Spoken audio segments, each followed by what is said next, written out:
Alright, man. Nine Inch Nails tier list. I really have no notes, so let's just get right into it. I'm gonna be going in chronological order, so starting with Pretty Hate Machine. This one's gonna go straight into A tier. This album is just fantastic throughout. I love this really new wavy kind of sound they have here. Some of the lyrics are a little corny, I will admit, like that one song, I forgot what it's called, That's What I Get, I think.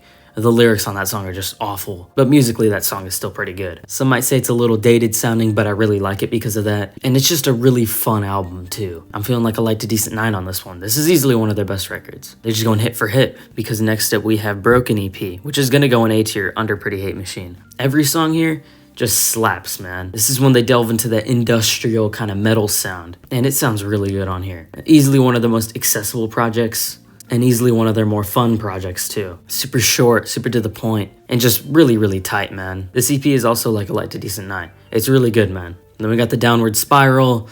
Of course, this one's gonna go in S tier. But yeah, this album is one of those classic records that just deserves all the praise it gets, really.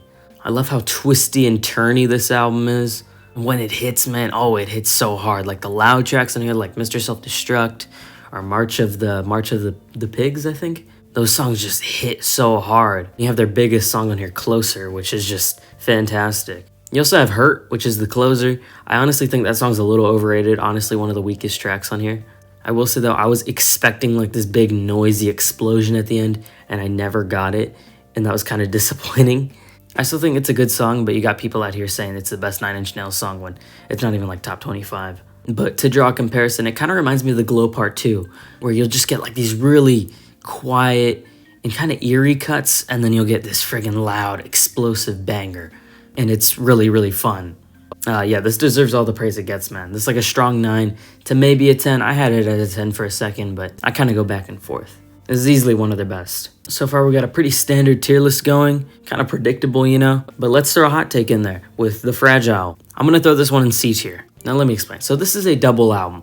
It's over 90 minutes, I believe, which is too long, I'm sorry. But let's talk about the discs. So disc 1 mostly sucks. It's really overproduced and just, I don't like how it sounds. They do this like weird kind of stiff industrial sound better on later records. It's hard to explain, but it just sounds so clean and so like underdeveloped at the same time. And it's just really boring. Trent's vocals too just really suck. He sounds like he's like screaming and moaning. It's not good. I will admit though, the first disc does start to pick up near the end with a few great tracks thrown in there. And at this point I was like, is this gonna go in D tier? Because so far it was pretty bad. The first disc is like a 3 to 4 out of 10. I'm not even joking. The second half though, it is fire, man. I don't know what they were doing, but it's fire. The whole second disc should have just been the album. Like they should have taken the best tracks on the first half and then combined them with all the songs on the back end, and you'd have a pretty freaking great Nine Inch Nails album. Because that back end is so good. It's super crunchy,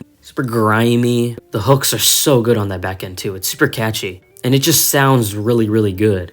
The first disc is like a 3 to 4, like I said, and like the back end is like a 9. I'm gonna end up giving this a more positive score though, because like I said, the best parts come near the back end, and it just kind of makes me reflect on this album with a more positive light, if that makes sense. Like if it ended with the worst stuff, it would probably be in D tier, but because it ends with the best stuff, I'm gonna give it the C tier and give it a decent strong 7. Then we got Still, which is gonna go in D tier for me. This record isn't even that bad, it's just kind of boring. It's super subdued and all the songs kind of sound the same, and while I do really like the intimate sound of this record, it just doesn't do much for me. It's still nice, it kind of just sounds like Trent toying around with instruments while he kind of whispers lyrics to himself, which is cool, but like, I don't know, it just doesn't really do much for me personally. And it does just kind of feel like a demo album. It's alright though. It's like a light 6, maybe a strong 5 to a light 6. It's decent, but I probably won't ever go back to this. Then we have With Teeth, which is gonna go in B tier.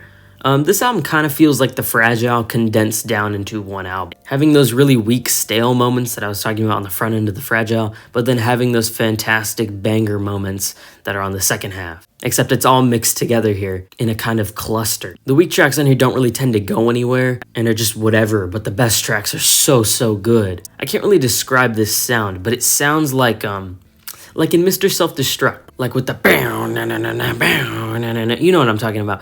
It sounds really like, I can't really put it any better, but it sounds like nails grinding together. And that's what this album sounds like at its best. It's super just like, I know it's not this genre, but it sounds like grindcore. Like if I heard grindcore, this is what I think of. Super like, I don't know, it just sounds like wheels turning. It sounds like cogs turning. It's really strange. But yeah, Trent's vocals are great, the production's great.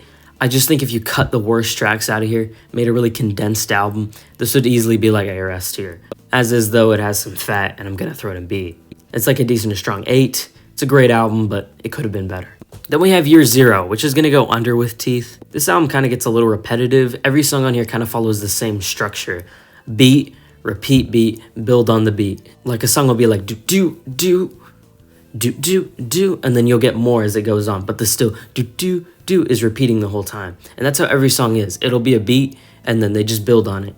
Which is cool, but like it gets really repetitive. Just like you hear the beat for the first like 10 seconds, and then you know that's gonna be the whole song. If that makes sense, at least. I can't really describe it. This album is insanely consistent though, every song on here being at least good, and I do think the lyrics are a little corny, kind of having that, ooh, fight the man personality, or having that like, ooh, the government controls you kind of thing going on. Despite my complaints though, this record is still great, and it feels like the band is really getting rid of their worst problems as of now, that being that their albums kind of have too much filler, and on here they just kind of condense it all down and don't really give you any bad songs, making for just a pretty great record. I'm feeling like a decent to strong 8 on this one. It's pretty good. And then we have Ghosts 1 through 4, and this is a very confusing album for me. I'm gonna throw this an A tier at the bottom. Let's just run through each section, okay? Ghost 1 is like a light 9 for me. It kind of feels like Aphex Twin. It reminds me of Selected Ambient Works Volume 2. I like the noisier songs on here, and overall it's pretty enjoyable. It's like 30 minutes too. Then you have Ghosts 2, which sucks. I don't know why, but I genuinely did not like anything off of Ghosts 2. It was genuinely headache-inducing and feels like a half-baked version of 1. I do not like this project at all, and if it were released on its own, it would be my least favorite Nine Inch Nails project by a mile. Ghosts 2 is like a 1 out of 10, I'm not even joking, it sucks. Ghosts 3 though feels like more of 1, with more noisy stuff is all. It's pretty great, and I'd probably give it like a decent strong 9. And then Ghosts 4 closes this project perfectly, giving you these really nice acoustic tracks, and just giving this really homey vibe. It kind of feels like a more developed version of Still, without singing. It's really nice and really pretty, and I'd honestly give it like a decent 9. So now you can kind of see the problem here. Ghosts 1, 3, and 4 are fantastic, really. And if they were released on their own, they'd all be an A tier. Ghosts 2, though, sucks, quite frankly, and really drags this thing down. I still really enjoy this record for the most part, and while it may seem logical to put this in like B or C tier, I still want to give this the A, man, because there's so much good stuff here. This is like a light 9 for me. It's a pretty freaking great album, man.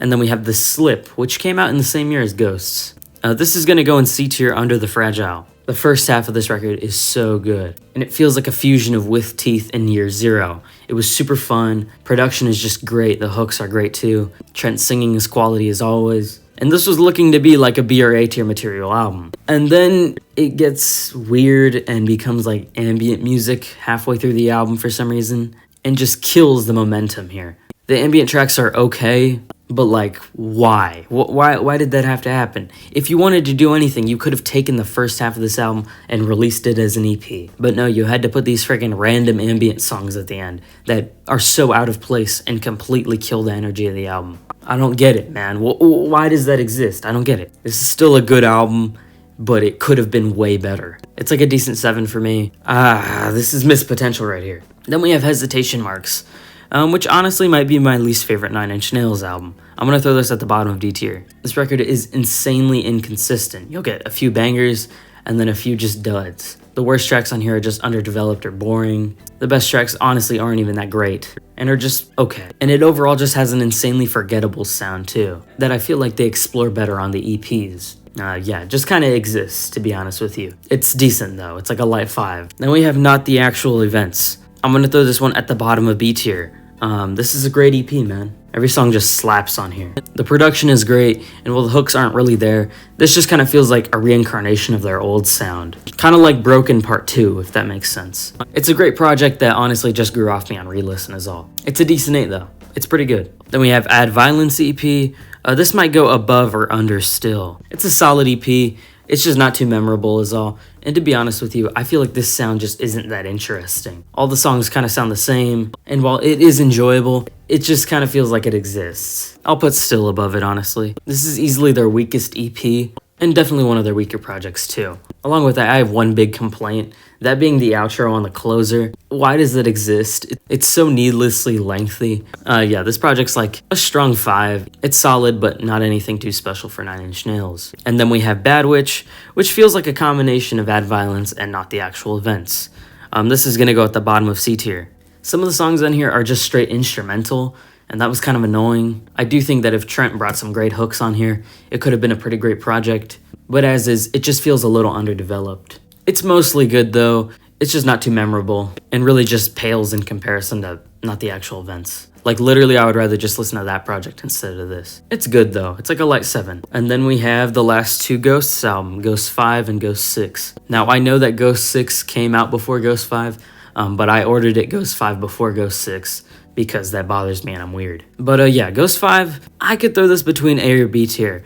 I'll throw it in A tier at the bottom. I really have a soft spot for calm, ambient music, and that's just what this album gives you. I do have one big complaint, that being that it's way too long. Like seriously, this is 90 minutes of relatively similar sounding tracks. It's really nice while it's on though, and it's just really calming to listen to. This feels like the best parts of Saw 2 by Aphex. Really nice, very cold sounding album. I'd love to revisit this during the winter. And yeah, it's just a really freaking great ambient album. If you make this like 45 minutes, it might even go up, but as is, it's like 90 minutes for no reason. It's a light 9 for me though. And then we have Ghost 6, which is gonna go in D tier, maybe above or under Still.